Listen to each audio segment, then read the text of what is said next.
Hey folks, today I wanted to dive into some of the biggest screw ups in the history of the Central Intelligence Agency. Now, you may be wondering, what's the CIA? Well, it's an agency responsible for gathering, analyzing, and disseminating intelligence to the United States government. Sounds pretty important, right? Well, let me tell you, they haven't always been the best at their job. These guys have more blunders than a drunk horse trying to do brain surgery. Let's start off with the classic, the Bay of Pigs, where the CIA tried to invade Cuba. You see, the CIA had been planning this invasion for months, where they trained and armed a group of Cuban exiles to overthrow Fidel Castro's government. They thought that they had everything under control. They had a detailed plan, a clear objective, and a group of highly trained soldiers ready to do their bidding. But there was one major problem. They were supposed to keep it on the DL, which means down low for all you squares out there. And they failed miserably. Somehow, the Cubans caught wind of the invasion and were fully prepared to defend their country. And as soon as the exiles landed on the beach, they were met with a barrage of gunfire and were quickly overwhelmed by the Cuban military. It was a disaster. The CIA had invested millions of dollars and countless hours into planning this operation, and it fell apart in a matter of hours. Good job, guys. Real sneaky. But the CIA didn't stop there. They were also involved in the Iran-Contra affair. So in the 1980s, the US was supporting the Contra rebels in Nicaragua, who were fighting against the socialist government there. At the time, the US had imposed an arms embargo on Iran, a country that was at war with Iraq. Now, you might be wondering what these two things have to do with each other. Well, it turns out that some high ranking officials in the Reagan administration thought it would be a great idea to sell weapons to Iran, which was desperate for weapons due to the embargo, and use the profits to fund the Contras.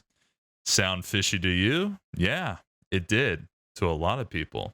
The whole thing was illegal, and the CIA was right in the thick of it. They were helping funnel the money from the weapons sales to the Contras, and even training some of the Contra fighters. And when the whole thing blew up in their faces, as these things tend to do, the CIA tried to cover it up. They destroyed documents, lied to Congress, and did everything they could to keep the truth from coming out. But of course, the truth did eventually come out. And investigations were launched, hearings were held, and the whole sordid affair was laid bare for all to see. Nice try, CIA, but you're not fooling anyone. Moving on, we've got MK Ultra. This one's a real doozy. Back in the 1950s and 60s, the CIA was conducting mind control experiments on unwitting civilians. That's right. They were basically playing mad scientists and using American citizens as guinea pigs. They were giving people LSD and other drugs without their consent and subjecting them to all kinds of crazy experiments. They were trying to figure out how to control people's minds, and they were willing to do whatever it took to get that job done. But here's when things really get shady.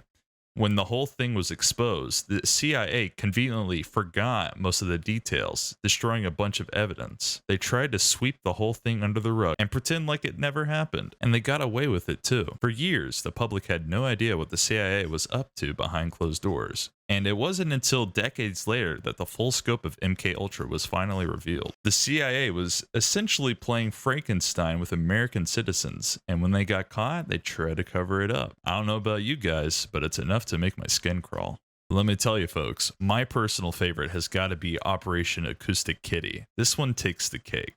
In the 1960s, the CIA attempted to turn cats into spies by surgically implanting them with listening devices and training them to eavesdrop on conversations. That's right, they went full Dr. Evil on this one. They spent millions of dollars on the project and invested years of research and development into it.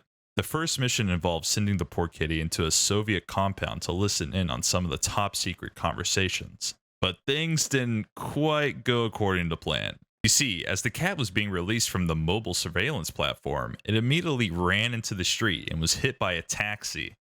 That's right, folks. The CIA killed a cat in the name of espionage. And what did they have to show for it? Nothing. The project was scrapped shortly thereafter, and the agency moved on to other harebrained schemes. I mean, seriously, what were they thinking? Did they think a cat was going to be an effective spy? I guess we'll never know. But one thing's for sure, the CIA's track record with animals is not so great. Between Acoustic Kitty and the time they trained dolphins to plant explosive on enemy ships, I think it's safe to say they should stick to more traditional methods of espionage. In conclusion, the CIA has had more blunders than a toddler trying to make pancakes, but unlike a toddler, they're unforgivable.